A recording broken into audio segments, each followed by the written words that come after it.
Allahu Allahu Allahu Allah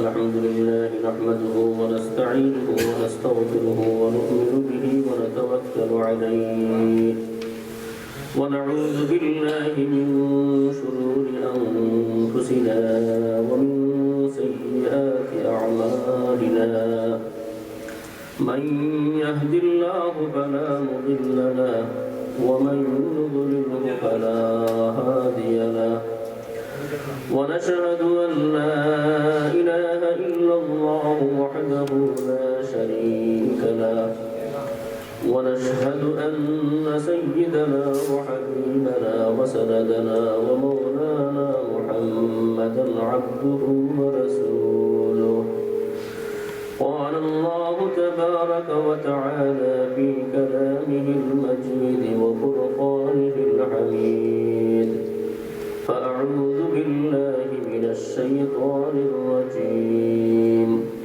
بسم الله الرحمن الرحيم وإذا كنت فيهم فأقمت لهم الصلاة فلتقم طائفة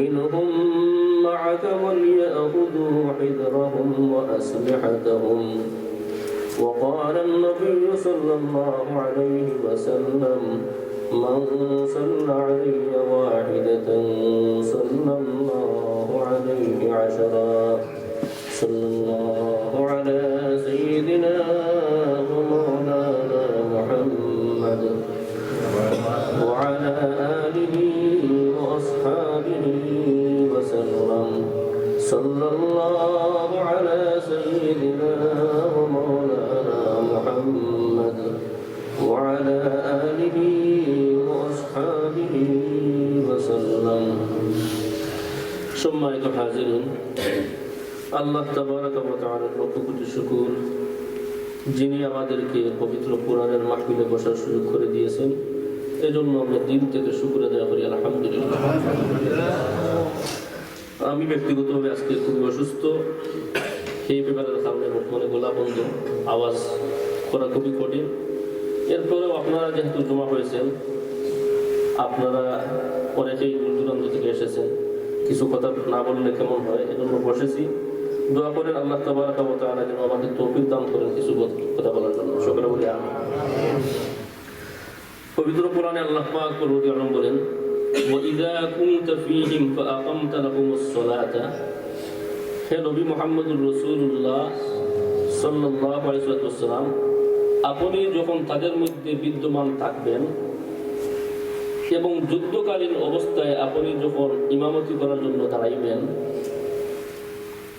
তখন তাদের একদল যেন আপনার সাথে এসে নামাজ পড়ে এবং তারা যেন অস্ত্র হাতে রাখে, অস্ত্র শস্ত্রে সজ্জিত অবস্থায় তারা যেন নামাজ পড়ে। ইসলাম শুরু থেকে নিয়েই দুশমনদের সাথে মোকাবেলা করে আসতেছে।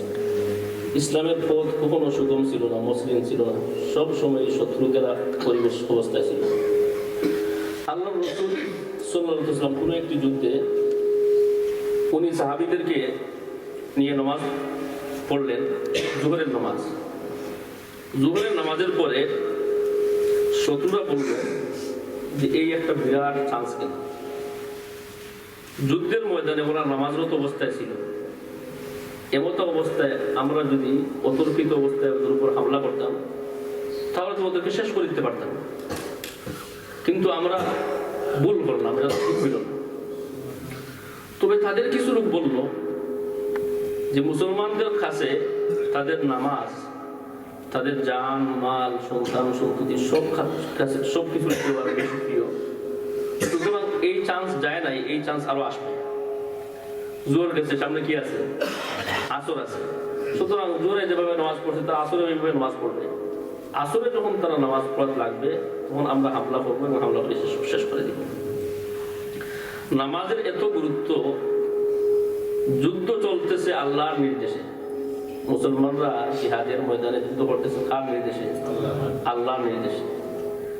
এমতো অবস্থায় শত্রু সামনে দাঁড়ানো, এই অবস্থায়ও নামাজ মিস করার চান্স নেই। মুসলমানদেরকে নামাজ পড়তে হবে। তাহলে বোঝা গেল সব ইবাদতের চেয়ে বড় ইবাদত কোনটি? নামাজ। নামাজ পড়তেছেন, এখন মাগরিবের আসরের নামাজে নামাজ করতেছি কি না না একটা লাগে দেখি ওটা ওইটা লাগবে ঠিক আছে ঠিক আছে نشكر صلى الله على سيدنا ومولانا محمد وعلى آله وأصحابه وسلم صلى الله على سيدنا ومولانا محمد وعلى آله وأصحابه وسلم তো এই অবস্থায়ও নামাজ মিস করার চান্স নেই। সামনে আসরের নামাজ, মুসলমানরা যদি আগের অবস্থায় আসরের নামাজে দাঁড়ান তাহলে শত্রুপক্ষ আক্রমণ করবে। এ বিষয়টা মুসলমানদের জানা ছিল না, এমনকি আল্লাহ রসুলও জানতেন না। আসরের নামাজ সামনে, শত্রুপক্ষ প্ল্যান করেছে মুসলমানদের উপর হামলা করবে। আসরের নামাজের ঠিক কিছুক্ষণ আগে জিবরাইল আলাইহিস সালাম এসে আল্লাহ রসুলের সামনে এই আয়াত পাঠ করলেন। আয়াত পাঠ করিয়া যুদ্ধকালীন অবস্থায় কোন অবস্থায় নামাজ পড়বেন, কিভাবে আল্লাহ রসুল দাঁড়াইবেন, কিভাবে সাহাবারা ওনার পিছনে দাঁড়াইবেন, সম্পূর্ণ বর্ণনা করে দিলেন। আল্লাহ বলে দিলেন যে রসুল যখন নামাজে দাঁড়াইবেন তখন মুসলমান দুই দলে বিভক্ত হয়ে যাবে। এক দল এসে আল্লাহ রসুলের পিছনে দাঁড়াইবে, ওরা এক রাকাত নামাজ পড়বে, কিন্তু ওই অবস্থায় তারা যেন অস্ত্র শস্ত্রে সজ্জিত থাকে, অর্থাৎ বডির মধ্যে অস্ত্র যেন বাধা থাকে, অথবা নিজের শরীরের সামনে যেন তলোয়ার থাকে। যদি যারা ফারাদারি অবস্থায় আছে তারা যদি শত্রুপক্ষের সাথে লড়াই করে নিতে না পারে তাহলে নামাজ ভেঙে হলেও ওদের সাথে মোকাবেলা করবে। এজন্য আল্লাহ বলছেন নামাজের অবস্থায় তারা যেন অস্ত্র শস্ত্রে সজ্জিত থাকে। তো কিছু লোক তারা ফারাদারি অবস্থায় আছে, আর অপর লোক তারা আল্লাহ রসুলের পিছনে নামাজ পড়তেছে। এক রাকাত নামাজ তারা পড়ার পরে তারা চলে গেল ফারাদারি করার জন্য। অপর লোক যারা ছিল ফারাদারি করার অবস্থায় তারা চলে আসলো, তারা আসি আল্লাহ রসুলের সাথে আর রাকাত নামাজ পড়লো। তাহলে উভয় দল আল্লাহ রসুলের পিছনে নামাজ পড়লো এক রাকাত করে।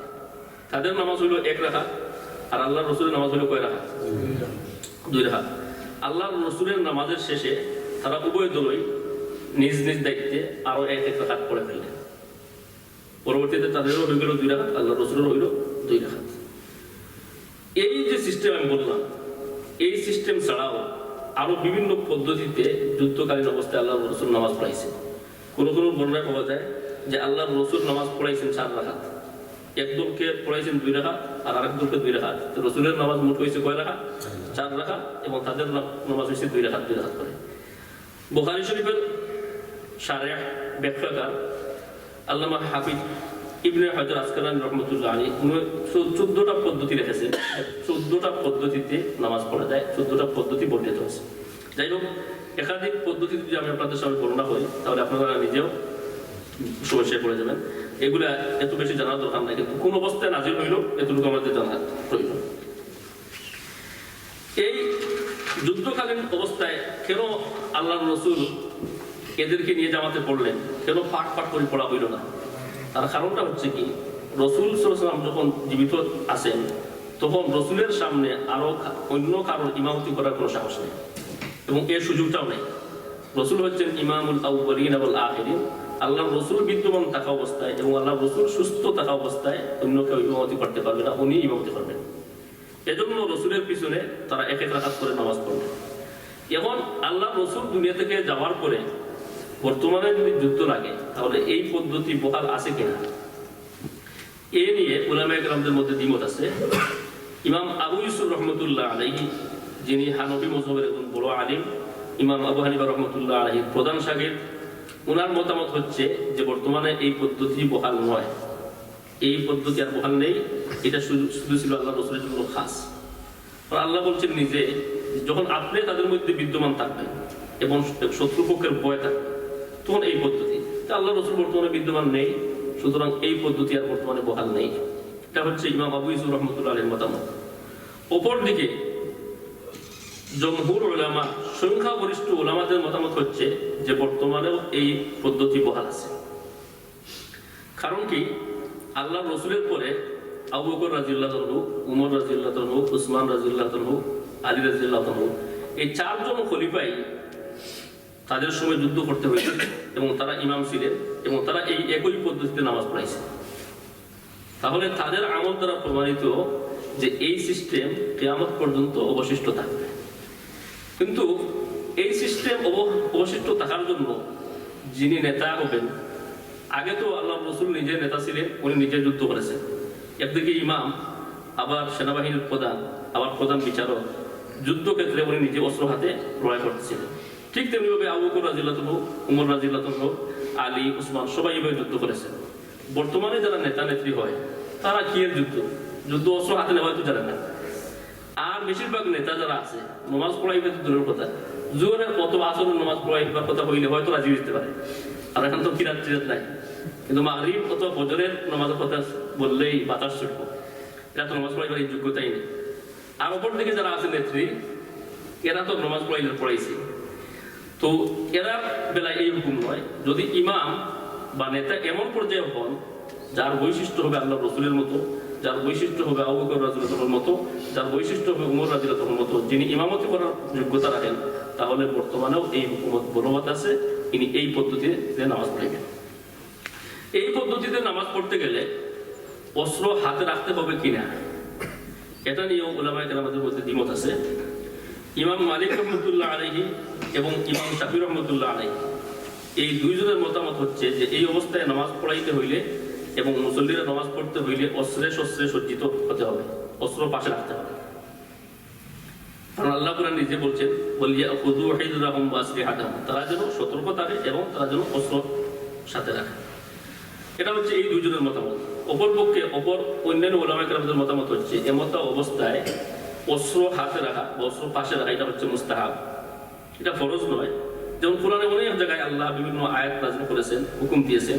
সব হুকুম ফরজ বুঝায় না, সব হুকুম ওয়াজিব বুঝায় না। কোনো হুকুম ফরজ বুঝায়, কোনো হুকুম ওয়াজিব বুঝায়, আবার কোনো হুকুম মুস্তাহাব বুঝায়। ঠিক তেমনিভাবে এখানে মুস্তাহাব বুঝাইছে, অর্থাৎ ভালো, অস্ত্র পাশে রাখা এটা ভালো। এই বয়ের নমাজ যেটা, এই নমাজ শুধুমাত্র শত্রুর বয়ের কারণে নয়, বরঞ্চ যদি মনে করেন যে আপনার পাশে একটা সাপ চলে আসতে পারে, আপনার দুশ্মন চলে আসতে পারে, অথবা কোনো হিংস্র প্রাণী চলে আসার ভয় আছে, এমতো অবস্থায়ও শরীয়ত নির্দেশ হচ্ছে আপনার পাশে একটা অস্ত্র রাখবেন। যদি প্রয়োজন দেখা দেয় তাহলে নামাজ ভেঙেও সাপের উপর আঘাত করবে, সাপ মারবে। আর প্রাণ রক্ষা করা এটা হচ্ছে কি ফরজ। এই প্রাণ রক্ষা করার সাথে আপনি যদি নামাজ ভঙ্গ করেন তাহলে নামাজ ভঙ্গ করার পারমিশন আছে। এই প্রাণ রক্ষা করার জন্য আপনি অস্ত্র রাখবেন। বিশেষ করে যারা বিভিন্ন জায়গায় সফর করে, যুদ্ধ করে, তাদের পাহাড়ি এলাকায় সফর টফর করতে হয়। আর পাহাড়ি এলাকায় চলতে গেলে এখানে সাপের ভয় আছে, বাঘের ভয় আছে। সুতরাং তারা যখন নামাজ পড়ে তারা যেন অসতর্ক না হয়। মুসলমান হচ্ছে কি সবসময় সতর্ক হয়ে চলবে, এটা আল্লাহর পক্ষ থেকে নির্দেশ। কোরআন যদি স্টাডি করেন তাহলে দেখবেন যে মুসলমানকে আল্লাহ কত সতর্ক হওয়ার জন্য করছেন। আপনি যুদ্ধ কৌশল অবলম্বন করবেন, আপনি শত্রুপক্ষকে মোকাবেলা করার জন্য নতুন নতুন কৌশল এবং পলিসি অবলম্বন করে থাকবেন। কিন্তু আমরা মনে করি বর্তমানে যে আমরা শুধু মসজিদে বসলেই মনে হয় আমাদের সবকিছু হয়ে যাবে, তসবিহ হাতে নিলে আর তালিম তাআল্লুম পড়া নিতেই বসতে থাকলে সবকিছু হয়ে যাবে। কিন্তু আসলে মুসলমান এই জাতি ছিল না।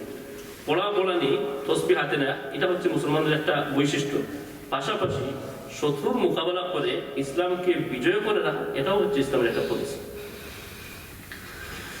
যাই হোক, রাসূলুল্লাহ সাল্লাল্লাহু আলাইহি ওয়াসাল্লাম একটি যুদ্ধে, যে যুদ্ধে ছিল বনি মুহারিব এবং বনি আনমারের বিরুদ্ধে, আল্লাহ রসুল এই দুই গোত্রের বিরুদ্ধে একটি যুদ্ধ পরিচালনা করতেছিলেন। তো যুদ্ধে যাওয়ার প্রাককালে একটি স্থানে যাওয়ার পরে আল্লাহ রসুল বললেন যে এই স্থানটা আমি নিরাপদ দেখতেছি, সুতরাং একটা কাজ করো, তোমরা অস্ত্র খুলে ফেলো। তো বডির মধ্যে যে অস্ত্র ছিল এবং তাদের বডির মধ্যে যুদ্ধের যে পোশাক ছিল, তারা বডির পোশাক খুলে তারা রেখে দিল।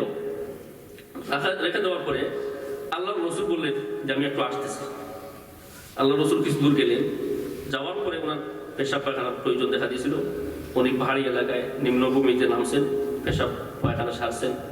সারার পরে ফিরিয়া তাদের কাছে আসবেন, কিন্তু হঠাৎ করে খুব বেশি বৃষ্টি চলে আসবে। এই বৃষ্টির কারণে উনি আসতে পারলেন না। একটি গাছের নিচে উনি আশ্রয় নিলেন। গাছের নিচে আশ্রয় নিতেছেন, এমতো অবস্থায় এক কাফির আল্লাহ রসুলের সামনে হাজির হইল, যার নাম ছিল ওয়াইরাস ইবনে হারিস। ওয়াইরাস ইবনে হারিস, তার হাতে একটি তলোয়ার।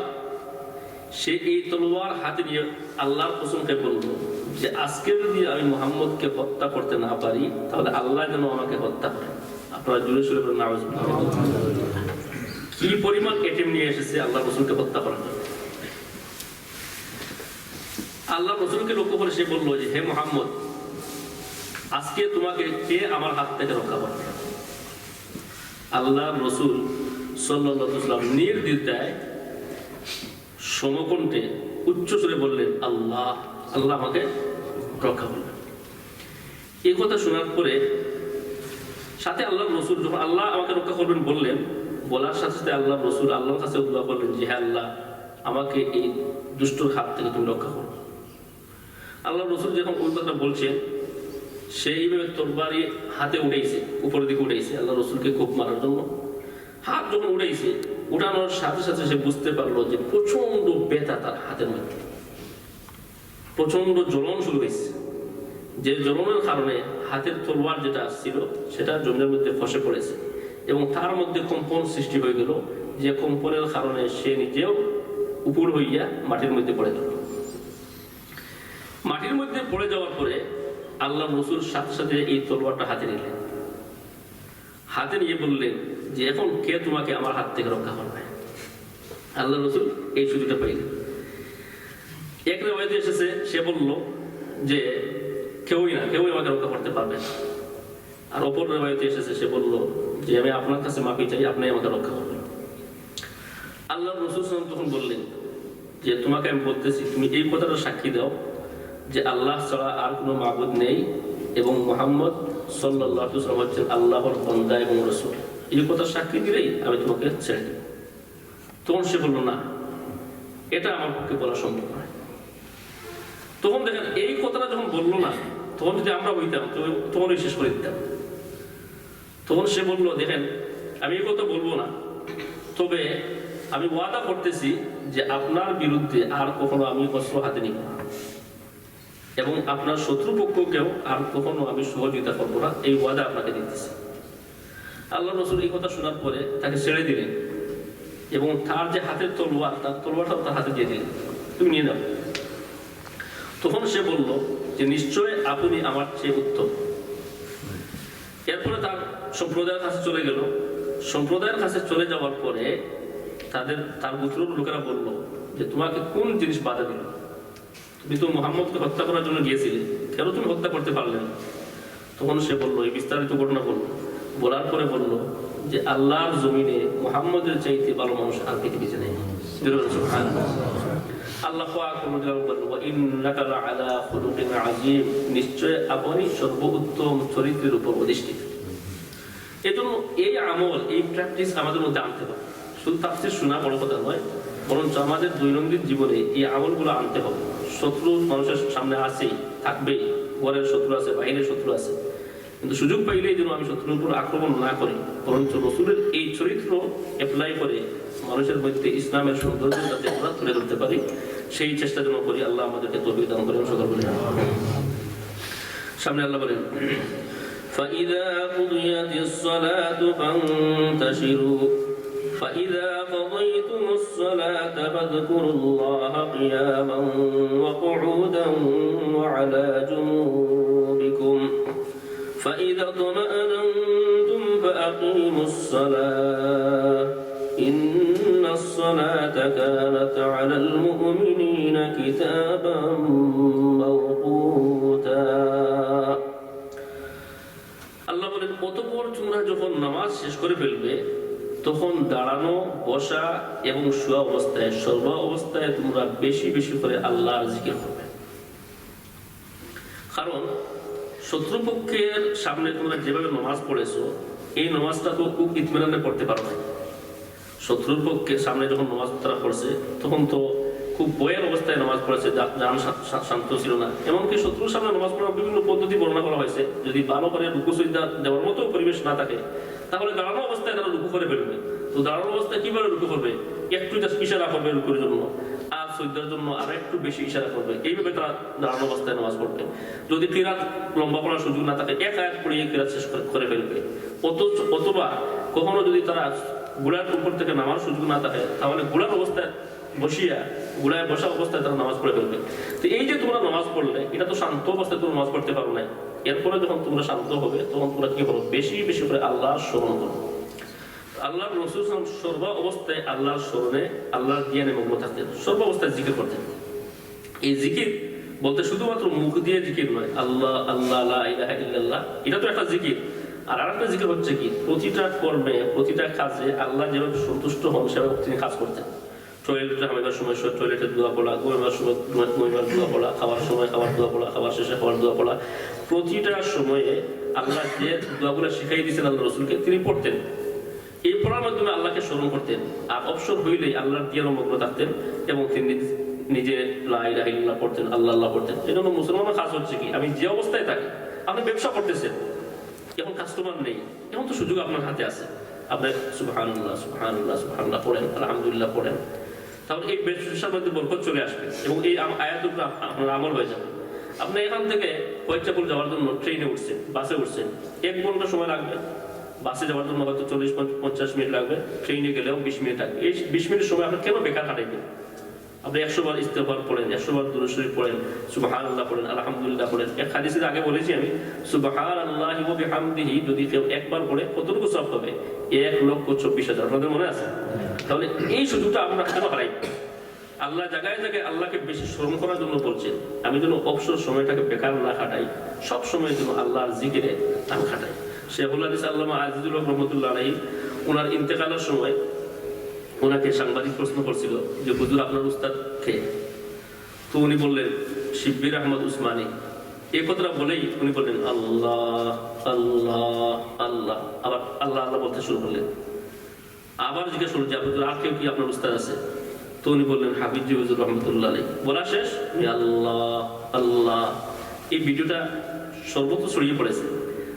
15-20 মিনিট ওনার সাথে আলোচনা, একটা প্রশ্নের পরে জাস্ট প্রশ্নের উত্তর, এরপরে উনি জিকির। এটা ইন্তেকালের আগের অবস্থা ছিল। তা আপনি যদি এই প্র্যাকটিস শুরু করে দেন, সব সময় আপনি আল্লাহ আল্লাহ আল্লাহ, এটা যদি আপনার জবানের মধ্যে জিকির জারি থাকে, তাহলে মরার সময় হাসি হাসি আপনি দুনিয়া থেকে বিদায় নেবেন এবং হাসি হাসি আপনি জান্নাতে প্রবেশ করবেন। এই আমলটা আমরা যেন সবাই শুরু করি। আল্লাহ সামনে বলেন ফাইযা তুমাআনানতুম ফাআকিমুস সালাতা, এরপরে তোমরা যখন শান্ত হয়ে যাবে তখন খুব মনোযোগ সহকারে তোমরা নামাজ পড়বে। আগের নামাজটা ছিল শান্ত পরিবেশে নয়, যখন তোমরা যুদ্ধ শেষ করে ফেলেছো তখন যেন তোমরা খুব শান্ত মনে সুষ্ঠুভাবে সুন্দরভাবে তোমরা নামাজ পড়ো। ইন্নাস সালাতা কানাত আলাল মুমিনিনা কিতাবাম মাওকুতা, মুমিনদের উপর নির্দিষ্ট সময়ে নামাজ পড়া ফরজ। মুসলমানদের একদল তো নামাজ পড়েই না, আর আরেক দল পড়লেও সময় মতো নামাজ পড়ে।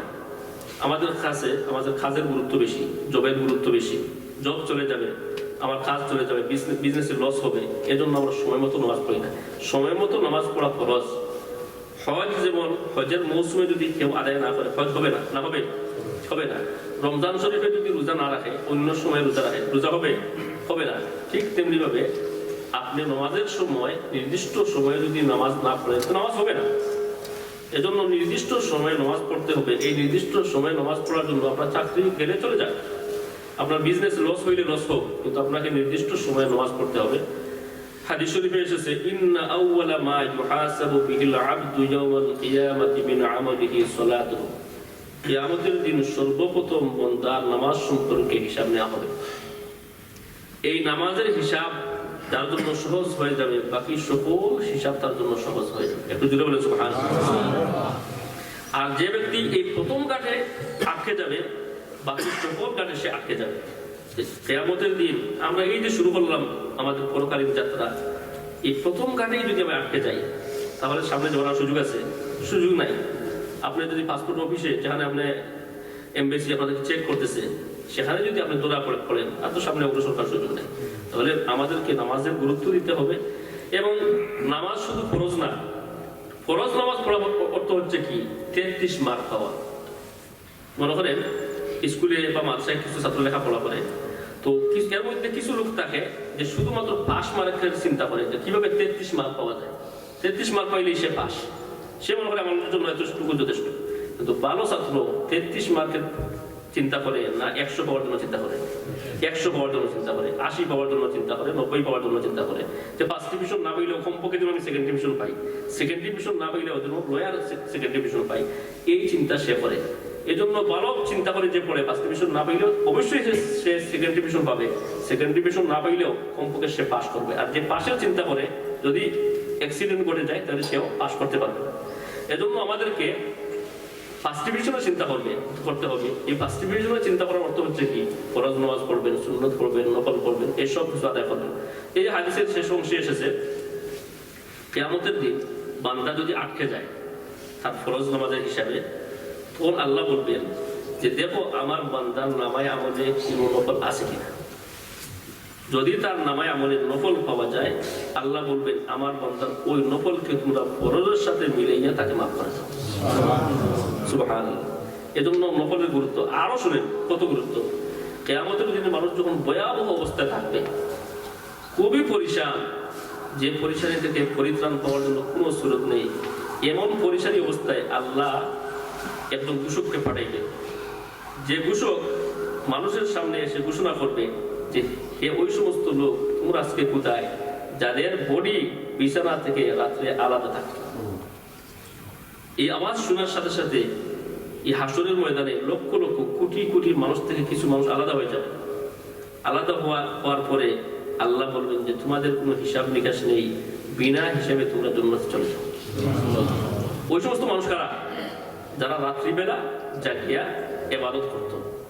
আপনি শেষ রাইতে জাগিয়ে কিছু ইবাদত করেন, অথবা এশার নামাজের পরে যখন অন্যান্য সব মানুষ ঘুমিয়ে পড়েছে, তাহলে ওই সময় আপনি কিছু নামাজ পড়েন, তাহলে আল্লাহর খাস বন্দাদের মধ্যে আপনি শামিল হয়ে যাবেন।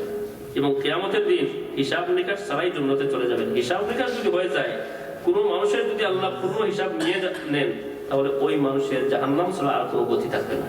এজন্য আল্লাহ রাসূল নিজে দোয়া করতেন, আল্লাহুম্মা হাসিবনি হিসাবান ইয়াসিরা। সবাই বলেন আল্লাহুম্মা হাসিবনি হিসাবান ইয়াসিরা। ও আল্লাহ আমার জন্য হিসাবকে তুমি সহজ করে দাও, ও আল্লাহ আমার জন্য হিসাবকে তুমি সহজ করে দাও।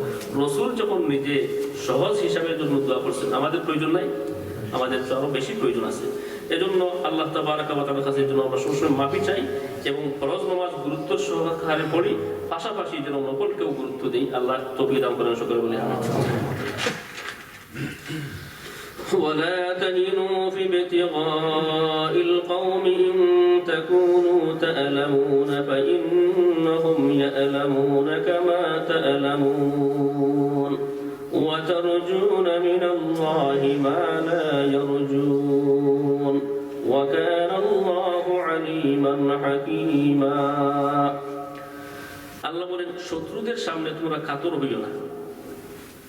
ইন তাকুনু তা'লামুনা ফাইন্নাহুম ইয়া'লামুনা কামা তা'লামুন, যদি তোমরা আক্রান্ত হয়ে থাকো তাহলে তারাও তোমাদের মতো আক্রান্ত হয়েছে। এটা হচ্ছে কি উহুদের যুদ্ধ শেষ হওয়ার পরে আবু সুফিয়ান তার বাহিনী নিয়ে যখন মক্কার দিকে রওনা হলো, আল্লাহর রাসূল সাহাবীদেরকে উদ্দেশ্য করে বললেন যে তোমরা একটা কাজ করো, ওদের পশ্চাৎধাবন করো, ওদের পিছনে তোমরা দাওয়া করো, ওদের উপর আক্রমণ করো। সাহাবীরা বলল, দেখেন ইয়া রাসূলুল্লাহ, আমরা কেউ কেউ অসুস্থ, কেউ কেউ জখমি অবস্থায় আছি, শরীর অবস্থা ভালো নয়, এমত অবস্থায় আমরা কিভাবে যুদ্ধ করি? আল্লাহ আয়াত নাযিল করে বুঝাইলেন যে শত্রুদের সামনে তোমরা কাতর হইও না। রাসূল যেটা বলছিলেন ওইটাই সঠিক ছিল। তোমাদের এইভাবে নমনীয় হওয়া ঠিক নয়, দুর্বলতা প্রদর্শন করা ঠিক হয় নাই। তোমরা যেভাবে জখমি, তারাও তো ঠিক তেমনিভাবে জখমি শত্রুপক্ষ। তারা যখন তোমাদের সামনে বাহাদুরি দেখাইতে পারে, তোমাদের কি হইল? তোমরা বাহাদুরি দেখাইতে পারো না কেন? আল্লাহ বলেন ওয়াতারজুনা মিনাল্লাহি মা লা ইয়ারজুন, তোমরা তো আল্লাহর কাছে অনেক কিছুই চাও, অথচ তারা সেগুলোর আশাই রাখে না। আমরা কি চাই? আল্লাহর দিদার চাই, আল্লাহর সন্তুষ্টি চাই, আমরা জান্নাত চাই। কিন্তু যারা কাফির তারা মরে যাওয়ার পরেই তো শেষ, তাদের জন্য জাহান্নাম। আর তোমাদের মরে যাওয়ার পরেই তোমাদের আসল জীবন শুরু। আসল সফলতা শুরু, আসল আরাম আয়াস সব কিছু তোমাদের শুরু। সুতরাং তোমরা এত সব কিছু সামনে থাকার পরেও তোমরা কেন ভীত হবে, কেন তোমরা যুদ্ধ করবে না? আল্লাহ বলেন ওয়া কানা আল্লাহু আলিমান হাকিমা, আল্লাহ নিজেই বিজ্ঞ এবং কৌশলী, আল্লাহ কৌশলী সর্বোত্তম। إنا أنزلنا إليك الكتاب بالحق لتحكم بين الناس بما أراك الله ولا تكن للخائنين خصيما واستغفر الله إن الله كان غفورا رحيما। আল্লাহ বলেন নিশ্চয় আমি আপনার উপর সত্যসহ কিতাব নাজিল করেছি যাতে আপনি মানুষের মধ্যে সে অনুযায়ী বিচার করেন যেভাবে আল্লাহ আপনাকে শিক্ষা দিয়েছেন।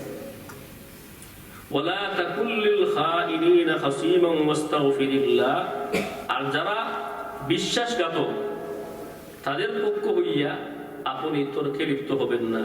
ওয়াস্তাগফিরুল্লাহ, এবং আপনি আল্লাহর কাছে ক্ষমা চান, নিশ্চয় আল্লাহ ক্ষমাশীল দয়াময়। এই কথা থেকে বোঝা যাচ্ছে এখানে কিছু আছে। কি আছে দেখেন, শানে নজরুলের মধ্যে, এই আয়াতের শানে নজরুলের মধ্যে অনেকগুলো ঘটনা লেখা হয়েছে। একটি ঘটনা হচ্ছে যে আনসারদের একটি দল আল্লাহ রসুলের সাথে যুদ্ধে ছিল। তোর মধ্যে যুদ্ধকালীন অবস্থায় এক সাহাবীর একটি চাদর হারিয়ে গেল। তো যার চাদর হারিয়ে গেছে উনি চতুর্দিকে অনুসন্ধান করতেছেন যে খেয়ে নিল। যে চুর সে ধারণা করলো যে আমি ধরা পড়ে যাব। এখন সবার হাত থেকে বাঁচার জন্য সে আরেকজনের ঘরে তার অজান্তে তার ঘরের মধ্যে রাখিয়ে চলে আসলো। যার ঘরে রাখছে সে কিন্তু জানে না যে আমার ঘরে আরেকজন চাদর রাখিয়ে গেছে। এবং সেখানে সে চাদর রেখে তার আত্মীয় স্বজন, তার বন্ধু বান্ধবদেরকে বললো যে আমি চাদরটি অমুকের ঘরে রাখিয়া এসেছি, তোমরা আল্লাহ রসুলের কাছে গিয়ে বলো যে আমাদের যে লোক, এই লোকটা ভালো, সে এই চরিত্রের লোক না, তার কাজ না, বরঞ্চ আমরা জানি যে অন্য একজন লোক চুরি করছে, প্রয়োজনে আমরা প্রমাণ দিতে পারবো। এই কথাগুলো নিয়ে তার আত্মীয় স্বজন যারা বন্ধু বান্ধব তারা আল্লাহ রসুলের কাছে গেল এবং গিয়ে বললো ইয়া রাসূলুল্লাহ, আপনি এবং আপনার সাহাবীরা আমাদের যে লোকের প্রতি আপনি কুধারণা করতেছেন, আসলে আমাদের লোকটি অত্যন্ত ভালো, তাকে আমরা বেশি চিনি, সে এই চরিত্রের লোক না, কখনো এমন কাজ করে নাই। অন্য একটি লোক নিছে, আপনি অনুসন্ধান করেন, খেয়ে নিছে, অবশ্যই বের হবে। আর যদি আপনি অনুসন্ধান করতে না পারেন তাহলে আমরা আপনাকে সহযোগিতা করবো, আমরা ক্লু পাইছি, আমরা বের করে দিলাম। আল্লাহ রাসূল বললেন তোমরা কিভাবে পাইছো? বলে আপনি যদি বিশ্বাস না করেন খার ঘরে আছে, আমরা সেখান থেকে বের করে আনতে পারবো। আল্লাহ রাসূল তাদের এই কথাগুলো শুনে সাহাবীদের সামনে বললেন যে আসলে তোমরা যাকে ধারণা করছো সে চুর না, সে একজন ভালো লোক, এভাবে ধারণা করা ঠিক না। তখন সাথে সাথে আল্লাহ এই আয়াত নাযিল করলেন। আয়াত নাযিল করিয়া বুঝিয়ে দিলেন কি, যাকে ধারণা করা হয়েছে সেই আসল চোর, যার ঘরে চাদর পাওয়া যাবে সে চোর নয়। সুতরাং এই যে বিশ্বাসঘাতক যারা লোক, এদের পক্ষ হইয়া আপনি তর্ক বিতর্ক করবেন না, তাদের সবাই গাইবেন। এই হচ্ছে একটা ঘটনা। আরেকটা ঘটনা হচ্ছে কি, এক সাহাবীর করে আটার একটা বস্তা ছিল। উনি এই আটার বস্তার ভিতরে কিছু যুদ্ধের অস্ত্র লুকাইয়ে রাখছেন। এক চোর আসিয়া, যে চোরের নাম হচ্ছে থুমা, সে আসিয়া এই চোরের বস্তাটা চুরি করে নিয়ে গেছে। চুরি করিয়া এই বস্তাটা নিয়ে এক ইহুদির হাতে নিয়ে বলছে যে তুমি আমার এই আমানতটা রাখো, তোমার হাতে আমি আমানত দিলাম। ইহুদি আমানত মনে করিয়ে সে রাখছে।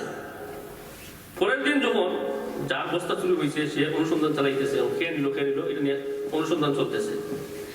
তখন দেখা গেল যে যার ঘর থেকে এই আটার বস্তা চুরি হয়েছে তার ঘর থেকে নিয়ে এক ইহুদির ঘর পর্যন্ত আটা পড়ে যাওয়ার একটা লাইন দেখা যাচ্ছে।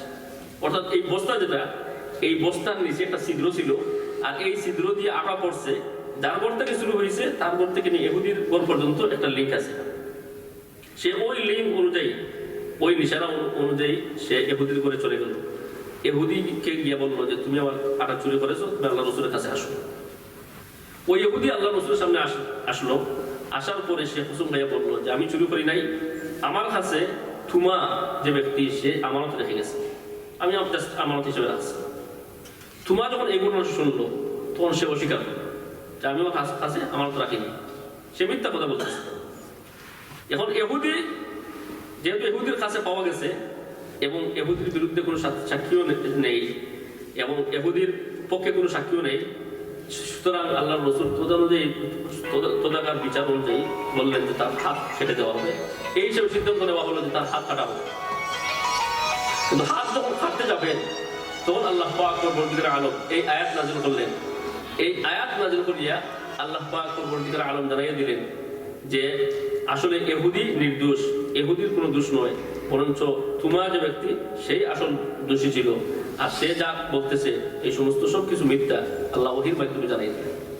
তাহলে এই আয়াত দ্বারা কি বুঝতে পারলাম যে আল্লাহ যতটুকু রসুলকে জানান, রসুল ততটুকু জানেন, এর বাইরে রসুলের কোনো জ্ঞান নেই। এই কথাটুকু বলার মাধ্যমে আল্লাহ রসুলের মানহানি করা উদ্দেশ্য নয়, বরঞ্চ আল্লাহ রসুলকে আল্লাহ এত জ্ঞান দান করেছে যে সমস্ত মখলুকের জ্ঞান যদি একদিকে উঠানো হয় আর আল্লাহ রসুলের জ্ঞান যদি আরেক পাল্লায় উঠানো হয় তাহলে রসুলের জ্ঞান বেশি হবে। কিন্তু তারপরেও আল্লাহ রসুলকে যতটুকু শিক্ষা দেন নাই সে বিষয়ে আল্লাহ রসুলের কোনো জ্ঞান নেই। এটা হচ্ছে আহলুস সুন্নাত ওয়াল জামাতের আকীদা। এতটুকু বিশ্বাস রাখতে হবে, রসুলকে আল্লাহ যতটুকু জ্ঞান দিয়েছেন তিনি ততটুকু জানেন, ফেরেশতাদেরকে আল্লাহ যতটুকু জ্ঞান দিয়েছেন ফেরেশতারা ততটুকু জানেন, এর বাইরে কারো কোনো জ্ঞান নেই। এজন্য একবার দুই আনসারী সাহাবী আল্লাহ রসুলের সামনে একটি মুকদ্দমা নিয়ে আসলেন। একটি জমিন সংক্রান্ত মুকদ্দমা চলছিল। তারা বললেন, ইয়া রাসূলুল্লাহ, আপনি আমাদের এই বিষয়ে ফয়সালা করে দিবেন। আল্লাহ রসুল বললেন, বিষয়টা খুব মনোযোগ সহকারে শুনেন। আল্লাহ রসুল বললেন যে দেখো, আমি হচ্ছে একজন মানুষ, তোমাদের মধ্যে একজন হয়তো কথায় খুব পারদর্শী, খুব সুন্দর ভাবে কথা বলতে পারে, খুব যুক্তি সহকারে কথা বলতে পারে, আর আরেকজন হয়তো তেমনটা পারদর্শী নয়। সুতরাং যে পারদর্শী সে কথার মারপেচ দিয়া বুঝাইতে পারে যে সে বেশি হকদার, আর আমি হয়তো তার কথা শুনে ফয়সালা তার পক্ষে করে দিতে পারি। কিন্তু জেনে রাখো, কোনো ব্যক্তি যদি কৌশল অবলম্বন করে বা কথার মারপেচ দিয়ে অপর ভাইয়ের হক নিয়ে নেয়, তাহলে কিয়ামতের দিন সে জ্বলন্ত অঙ্গার খাদের মধ্যে বহন করিয়া আল্লাহর দরবারে হাজির হবে। এই কথা শোনার সাথে সাথে ওই উভয় সাহাবী কান্না শুরু করলেন।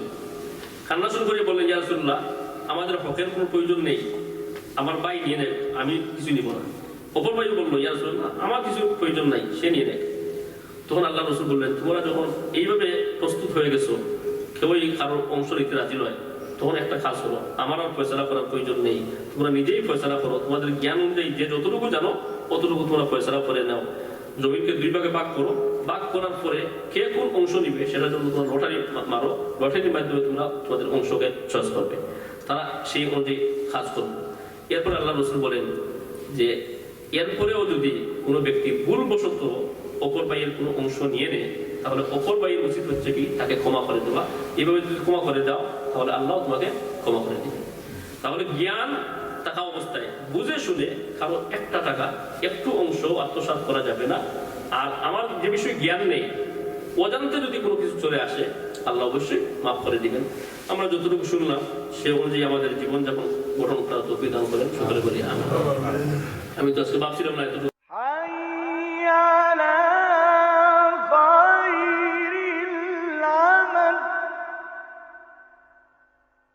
حي